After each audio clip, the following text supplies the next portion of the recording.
Después de que su familia es traicionada, Paul Atreides se une a la tribu de los Fremen, pero su destino es tan grande que comienza un viaje mítico para convertirse en el Mesías. Hola, bienvenidos a Popcorn News, mi nombre es Mariana, y en este video te contaré algunas curiosidades de Duna, parte 2.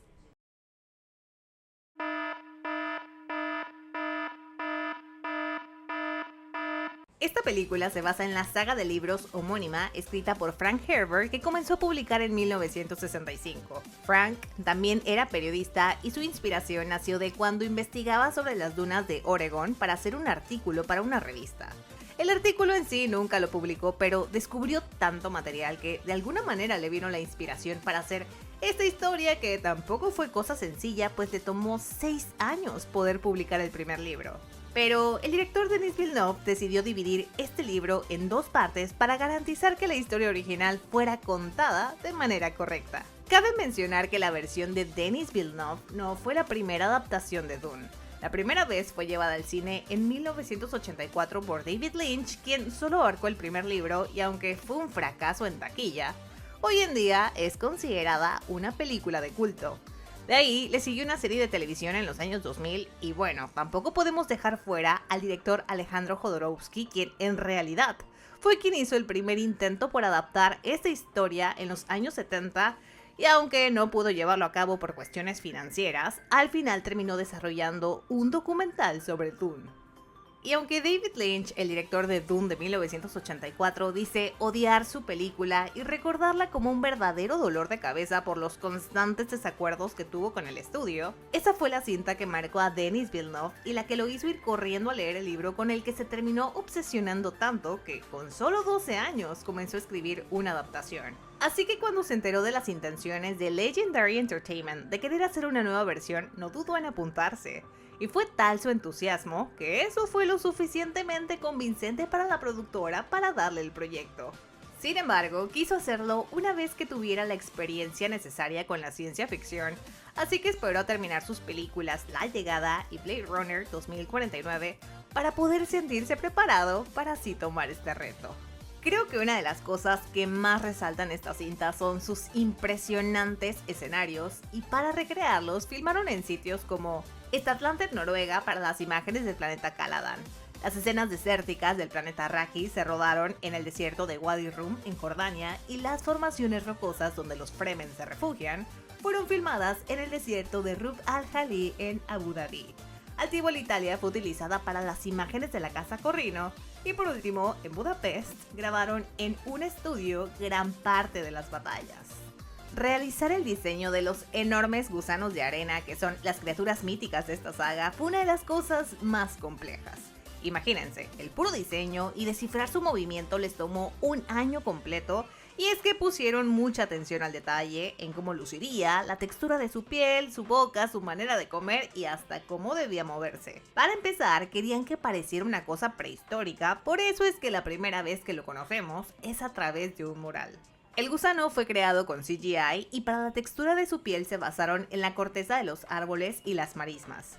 Para su boca, en las barbas que las ballenas tienen en sus hocicos, y para su forma de moverse, estudiaron los movimientos de los gusanos, serpientes, y además trataron de imitar el movimiento del agua que también resolvieron a través de un programa de computadora.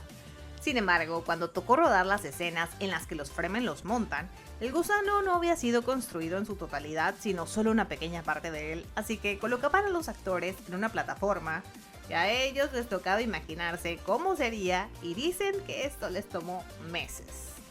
Hans Zimmer fue el encargado de realizar la banda sonora de las 2 películas y es que el compositor le tiene un amor muy especial a la novela. No por nada rechazó trabajar con Christopher Nolan en Tenet, pese a que colabora constantemente con él. Zimmer confesó que evitó ver la película de David Lynch para no sentirse influenciado por Toto, la banda que realizó el soundtrack de dicho film, y en su lugar optó por pasar una semana en el desierto de Utah completamente solo, para poder incorporar algunos de sus sonidos en la partitura, y como tampoco quería que sonara igual a sus trabajos anteriores, utilizó instrumentos atípicos e incluso pasó meses creando nuevos instrumentos, específicamente para la banda sonora, ya que su finalidad era encontrar nuevos sonidos. La primera parte de Dune obtuvo 10 nominaciones al Oscar, de los cuales se llevó 6, entre ellos Mejor Banda Sonora, que fue para Hans Zimmer, y hay que resaltar que todo ese trabajo lo hizo desde su casa porque fue cuando nos encerraron por el COVID. Un dato curioso extra es que Hans Zimmer realizó un cameo como el gaitero que toca una pieza a la llegada de los Atreides a Arrakis durante la primera película, aunque en realidad él no fue quien lo tocó, sino que simuló que lo tocó. El lingüista David J. Peterson, conocido por desarrollar el Dothraki y el Alto Valirio para Game of Thrones, fue el encargado también de crear el idioma Fremen, que en las novelas es conocido como Chakotsa, al igual que la lengua de los signos con la que Paul y Jessica se comunican entre sí. Para el aspecto del varón Vladimir, el líder de Harkonnen, Denis se lo imaginó como algo muy grande, tipo un rinoceronte con forma humana, pálido y con alopecia. Alguien exagerado y excéntrico como Marlon Brando en La isla del Dr. Moreau y el coronel Kurtz de Apocalypse Now. Y aunque cueste un poco reconocerle, debajo de ese gran traje gordo se encuentra Stellan Skarsgård, quien tenía que someterse a 8 horas de maquillaje diario para que lo caracterizaran. Y en todo ese tiempo no bebía absolutamente nada para evitar tener que ir al baño. Stellan llevaba capas y capas de prótesis en la cara, brazos, hombros, vaya, todo él era puro protésico, así que para que no se nos desmayara, debajo llevaba también un chaleco refrescante. Aunque en sí, las escenas más desafiantes fueron las que involucraban sus baños de lodo porque la sustancia hacía que las prótesis se desprendieran y bueno, eso complicaba todo. Se supone que Paul en los libros tiene 15 años. Sin embargo, cuando Timothée Chalamet grabó la primera parte de Dune tenía 23, que son solo 2 años menos de la edad que Kyle MacLachlan tenía cuando interpretó el mismo papel en Dune en la película de los 80. De hecho, Rebecca Ferguson, quien interpreta a su madre, es solo 12 años mayor que Chalamet en la vida real, pero bueno, tomando en cuenta la supuesta edad original del personaje, entonces se supone que habría una diferencia de 20 años entre ellos y pues todo normal. Como sabemos, los ojos azules es una de las características que más resaltan de los Fremen, provocada por el consumo y la exposición a la especia. Sin embargo, los actores nunca llevaron realmente lentes de contacto color azul. Inicialmente la producción planeó hacer lentes personalizados, pero algunos actores simplemente no podían trabajar con ellos, y luego si a eso le sumamos tanto polvo y arena a la que se exponen en cada escena, pues resulta aún más difícil. Así que al final el equipo de efectos visuales optó por hacerlo de manera digital.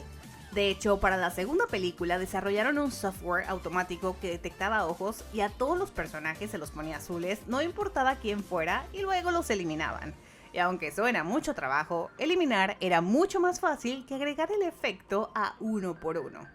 A lo largo de la primera película, las imágenes de toros aparecen de manera constante, como en esta pequeña estatua de un hombre luchando con un toro, en esta lápida, incluso en este retrato, el viejo duque está vestido como torero y hasta tenemos una cabeza de toro en medio del salón. Pero todo esto no es parte de una simple decoración, sino que tiene un significado más interesante. En el libro, el autor explica que al padre de Luke Leto le gustaba torear por diversión y justo así fue como conoció su final, pues murió durante una corrida. De hecho, la cabeza de ese toro que cuelga en la pared es la del mismísimo toro que mató a su padre, así que de alguna manera es irónico que lo último que vea el Duque Leto sea precisamente la imagen de ese toro, como si fuera un presagio de su propia muerte. A diferencia de esta versión donde los Harkonnen son representados como blancos y calvos, en la película de los 80 fueron representados como pelirrojos. De hecho, Sting, sí, el músico británico, fue quien interpretó a Fate Rauta en aquella adaptación, e incluso por algún momento llegaron a considerar que tuviera un pequeño cameo en esta nueva versión, pero lamentablemente conforme avanzó la producción terminaron descartando su personaje, que es una verdadera lástima porque sin duda eso habría sido un momento muy épico.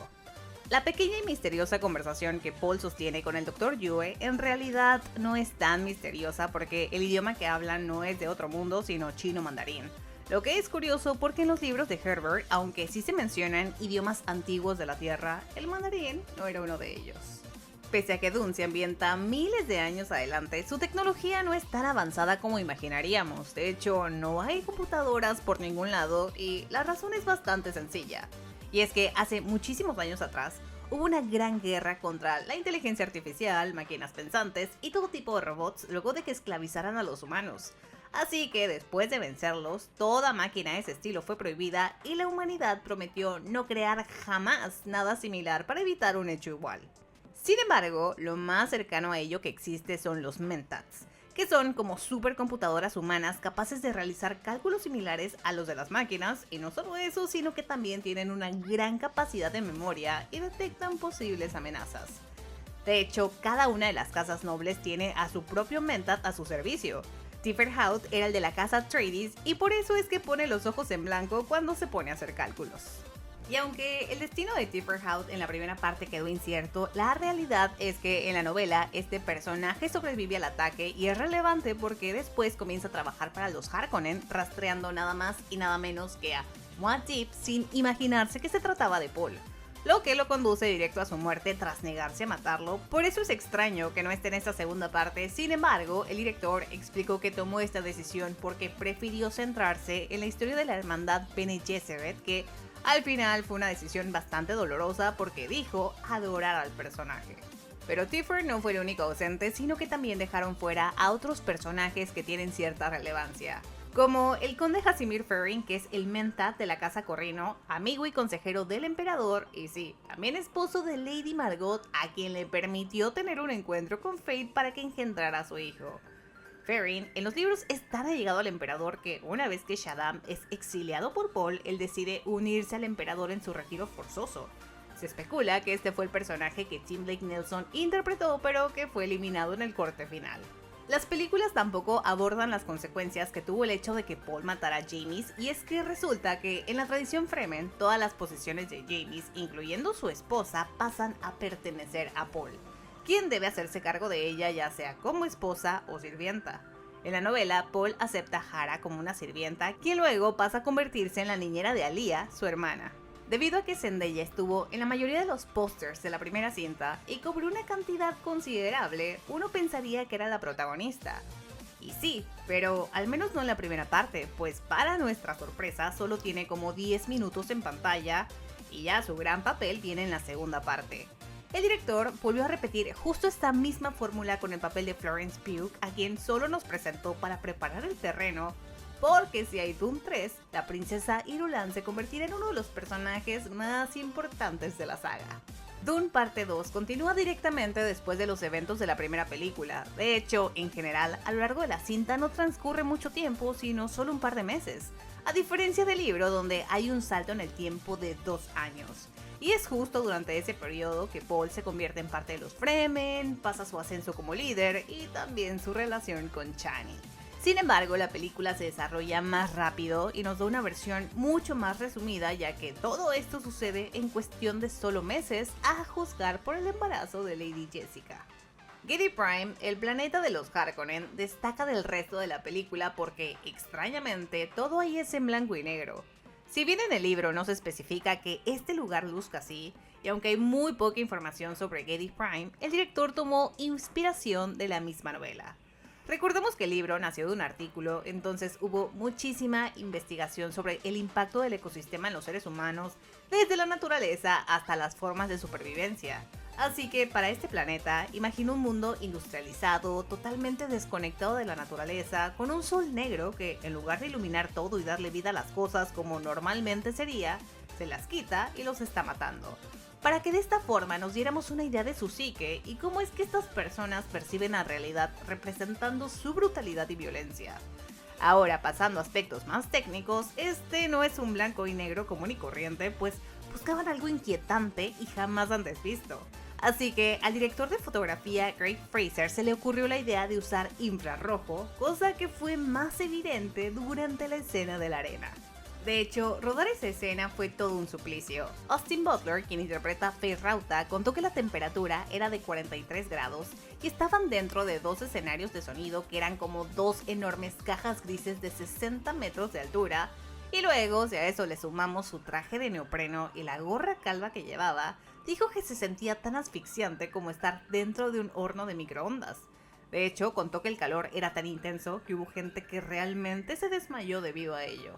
Después de interpretar al rey, Austin Butler ganó cierta fama y de la buena que ni siquiera tuvo que audicionar para ganar el papel de Fade Rauta, sino que Denis se lo ofreció directamente. Para entrar en forma, el actor entrenó durante 4 meses siguiendo un régimen de ejercicios elaborados por un miembro de los Navy SEAL, con el que terminó ganando cerca de 11 kilos de puro músculo. Y sí, como mencioné anteriormente, Austin no se rapó ni se quitó las cejas, sino que todo fue puro maquillaje. Pero no es porque no se atreviera a hacerlo, sino que el director de The Bike Riders le pidió que no se afeitara la cabeza, ya que su cabello no crecería a tiempo para su papel en dicha cinta en la que ya había firmado. Así que Austin debía también someterse a 3 horas de maquillaje diarias. Fade Rauta es el sobrino del barón Harkonnen y tiene un papel muy importante en la novela, por eso fue extraño que no apareciera durante la primera película y en esta segunda parte su aparición es hasta la mitad de la cinta. Sin embargo, a pesar de tener tan poco tiempo en pantalla, su personaje logró tener un gran impacto por lo aterrador que resulta. Y es que a veces menos es más, pues cada vez que Austin aparecía a cuadro era porque algo importante iba a pasar. Para Denis, Fade es una mezcla de un psicópata, una serpiente y Mick Jagger, que curiosamente Mick Jagger era la opción principal para este papel en la versión fallida de Alejandro Jodorowsky. Pero si lo comparamos con la versión del libro, sí hay algunas sutiles diferencias. En la novela, Fade Rauta está tan obsesionado con el trono que intenta quitarle la vida a su tío un par de veces. A diferencia de la película, que no intenta hacerlo y tampoco parece importarle mucho cuando Paul le quita la vida. Luego, durante su pelea con Paul, en la novela lleva una espada envenenada que no usa en la película porque parece estar más interesado en ser el mejor guerrero y muere tras ser apuñalado por Paul en la mandíbula y no en el estómago como el filme. Como verán, al final son pequeñas cosas que en realidad no afectan ni desvían la historia original. El incómodo beso que Fade Rauta y su tío, el barón se dan, no estaba en el guión, sino que fue algo improvisado por Austin Butler para demostrar la devoción y lealtad que su personaje sentía por su tío. El aspecto del emperador también es muy diferente a como nos lo muestran en la película. En el libro es escrito como un anciano, pero con un cuerpo de una persona de 30 años. Por esa razón, los fans sugirieron actores como Mads Mikkelsen o Denzel Washington que, aunque ya están sesentones, no parecen de su edad. Al final, para el papel, eligieron a Christopher Walken, quien actualmente tiene 80 años. Una decisión que los fans no tomaron nada bien porque no querían a un actor blanco, ya que en la película de los 80 fue interpretado por un latino y en la miniserie por un italiano debido a que su apellido era Corrino. Lo irónico es que en la novela no especifican su origen, pero sí dicen que ese apellido, Corrino, fue adoptado por un miembro de la casa Butler tras la batalla de Corrin, que fue cuando los humanos lograron vencer a las máquinas. Algo extra que encontré que se me hizo muy curioso es que Christopher Walken protagonizó el video musical Weapon of Choice de Fatboy, que es una canción que tiene interesantes referencias a Dune. Por ejemplo, se pueden escuchar frases como "no te sorprendas por el tono de mi voz" o "camina sin ritmo, no atraerá al gusano". Así que tal parece que el personaje estaba escrito para él. Por ahí en los comentarios leí algo muy interesante también de que tal vez ese video se trata de la antigua vida del emperador. Ya saben, antes de las guerras, cuando todo era normal. Aunque las Bene Gesserit no sean precisamente líderes al frente, al final son las que mueven los hilos, pues fue la reverenda madre quien mandó acabar con la casa Atreides y no solo eso, sino que también envió a Lady Margot a engendrar un hijo de Fade Rauta solo para asegurar su linaje.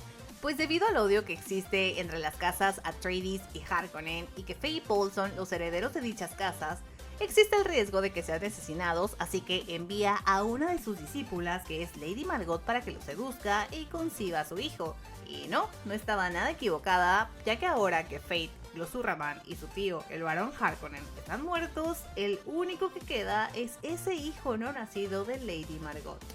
En la novela, luego de tomar agua de la vida, que en realidad es la bilis del gusano de arena, o sea, veneno, Paul cae en coma durante 3 semanas y no solo un par de horas como muestra la cinta. Y sí, cuando despierta obtiene clarividencia a través del tiempo y espacio y logra convertirse en el Kwisatz Haderach para el que Jessica lo había criado. Lo único es que él despierta solo. Esa cosa de la lágrima de Chani fue algo escrito para la película. Debido a que no hubo un salto en el tiempo, Jessica aún continúa embarazada y este es otro cambio importante porque en las novelas, Aaliyah, que es la hija de la reverenda madre y hermana de Paul, es presentada como una niña de 2 años. Pero básicamente es un genio, pues cuando nace ya puede hablar, tiene conocimientos más allá de su edad y también posee los recuerdos de todos sus antepasados y por esas mismas razones el pueblo le tiene miedo. A diferencia de la película donde permanece en el vientre de su madre. Sin embargo, aunque solo es un feto, ya tiene conciencia y puede comunicarse con su madre e incluso hereda sus recuerdos ancestrales por haber bebido el agua de la vida. Por eso es que le sugiere que Paul beba también del agua. En sí, Dune parte 2 no la muestra como una persona como tal, al menos no en esta línea de tiempo, pero podemos ver una versión adulta de ella a través de las visiones de Paul en el futuro, donde Aaliyah lo está ayudando. Y el hecho de que sea interpretada por Anya Taylor-Joy, que por cierto su cameo fue una cosa que mantuvieron súper secreta, solo nos advierte que tendrá un papel importante en la próxima entrega, pues en la novela tiene un papel destacado en la guerra que seguro la tercera entrega nos mostrará la Guerra Santa. Y por cierto, en la novela no es Paul quien mata al barón Harkonnen como lo muestra el acto final de Dune parte 2, sino que es Aaliyah quien le quita la vida. Un gran cambio que tal vez hicieron para que fuera más visceral. Sobre todo por la forma en que Paul se deshace el cuerpo del varón, que no olvidemos es su abuelo también. Así que su destino no es tan distinto en realidad. Sin embargo, para Aaliyah, este acto representa su caída ya que de alguna manera comienza a conectar con su abuelo y volverse más oscura, así que chance y sea Paul quien experimente esas habilidades oscuras en la versión cinematográfica. Aunque la película Gurney Halleck tiene la satisfacción de vengarse de Klaus Ravan quitándole la vida tras el genocidio que hizo a la casa Atreides, en la novela Klaus Ravan muere a manos de los Fremen. En esta segunda entrega vemos a Chani utilizando una tela azul y aunque podría parecer un simple accesorio más, la realidad es que esto tiene un significado importante. En el libro se explica que las mujeres Fremen lo usan tras dar a luz, mientras que en la película nos dicen que las mujeres Fremen usan este pañuelo cuando se enamoran. Y sí, al inicio, cuando comienza a pasar tiempo con Paul, lo usa alrededor de su cabeza, pero conforme avanza la historia y Chani comienza a estar en desacuerdo con las acciones de Paul, Chani mueve el pañuelo a su brazo y bueno, ni hablar del final, cuando luego de presenciar cómo Paul se compromete con la princesa Irulan por poder y sale enfurecida y con el corazón destrozado, en la última escena ya ni siquiera lo lleva puesto, dejando claro que lo último que siente en ese momento es amor por él. Y aunque parezca mínimo, esta cosa de la tela trajo grandes cambios porque, en efecto, en el libro Chani y Paul tienen un hijo que, como vimos, quedó fuera de la película. Resulta que tras pasar 2 años juntos en el desierto, el amor entre Paul y Chani dio sus frutos en ese hijo al que llamaron Leto II, y que tristemente muere siendo solo un bebé tras un ataque de los Harkonnen. Creo que de haberlo puesto en la cinta le habría añadido mucha más profundidad a su historia de amor. Y el otro gran cambio fue que en la novela, a pesar de que Paul se casa con la princesa Irulan, Chani no va a ningún lado, sino que se mantiene a su lado porque sabe que lo de ellos es una decisión tomada por mera conveniencia y le tiene total confianza, así que prefiere pasar a ser su concubina. Sin embargo, en el final de la película, la chica está dolida y llama a un gusano del desierto para poder escapar de ahí lo más pronto posible. Lo que despierta dudas sobre el futuro que podrían tener juntos porque se ve muy determinada. De hecho, el carácter de Chani es muy diferente a su contraparte de la novela, donde parece conformarse con ser la concubina y su seguidora, mientras que la versión de Zendaya es todo lo contrario, tiene sus propias convicciones, como vimos es escéptica con el asunto del Mesías y la profecía y no se queda callada ante nada. Me imagino que hicieron el final de esta manera para aportarle más dramatismo a este triángulo amoroso, sin embargo no puedo evitar sentirme intrigada porque en el libro ocurren cosas muy interesantes que mejor me voy a reservar porque luego me regañan que los spoileo. La cosa es que si se desvían, ¿qué papel jugará Chani? ¿Será una alborotadora que evite el liderazgo de Paul? La tercera película aún no se ha confirmado, pero vamos, es obvio que tendrá luz verde luego del éxito de esta segunda parte. Y si sucede, adaptarían la continuación que es Dune Messiah y esta sería la última entrega con la que Denis Villeneuve completaría su trilogía, a pesar de que existen más libros y es que no lo juzgo. Los libros se ponen un poco raros de aquí en adelante. Pero regresando al tema, sabemos que ya estaban escribiendo el guión y que Hans Zimmer se encargaría nuevamente de la música. Lo malo es que si sucede, no la veremos tan pronto. Denis afirmó que no sabe cuándo volverá, que no tiene ninguna prisa por comenzar y sobre todo quiere hacerlo bien para entregar calidad, así que no piensa someterse a ninguna fecha que lo presione o comprometa. Sobre lo que trataría esta nueva película, la misma Jessica lo dijo al final de la cinta cuando menciona que la Guerra Santa comienza. Y a partir de aquí van 1000 spoilers del libro, así que si quieres saber qué pasará más adelante quédate, pero si no, mejor para aquí el video porque hablaré de más. En el libro Dune Messiah o El Mesías de Dune se ambienta 12 años después de los eventos del primer libro. Paul controla el imperio tras ser el líder de los Fremen, quienes luchan en su nombre, y su matrimonio con la hija del emperador. Sin embargo, su poder lo obtiene a costa de miles de millones de vidas perdidas, y para este punto la religión Fremen también se ha expandido a otros mundos. Pero hay gente poderosa que no está nada contenta con las acciones de Paul, así que arman una conspiración para quitarlo del poder como un golpe de estado. Con esto logran cegarlo usando un quemador de piedra con el que pierde completamente la vista y, siguiendo las tradiciones Fremen que no permiten ciegos, Paul debe caminar hacia el desierto para morir. Sin embargo, para nada es su final. Pero como les dije hace un rato, a partir de ahí las cosas se ponen bien raras, con posesiones y cosas de ese estilo, lo que me hace preguntarme, ¿qué dirección tomará Denis? Y en lo que esperamos la próxima película, les cuento que aquí no se acaba la historia de Dune, ya que se viene una serie que servirá como precuela de estas películas y que llevará por nombre Dune The Prophecy, será producida por Denis Villeneuve y se estrenará por Max, antes HBO Max. Supuestamente, este mismo año verá la luz. La serie se ambientará 10.000 años antes de los eventos de Dune y se basará en la novela Sisterhood of Dune de Brian Herbert, que es el hijo del autor original quien continuó con el legado de su padre. Y pues básicamente la premisa es explorar los orígenes de las Bene Gesserit. Cuéntame en los comentarios cuál de estas dos películas te ha gustado más. Por aquí abajo te dejamos todas nuestras redes sociales. Mi nombre es Mariana. Nos vemos en el próximo Popcorn News.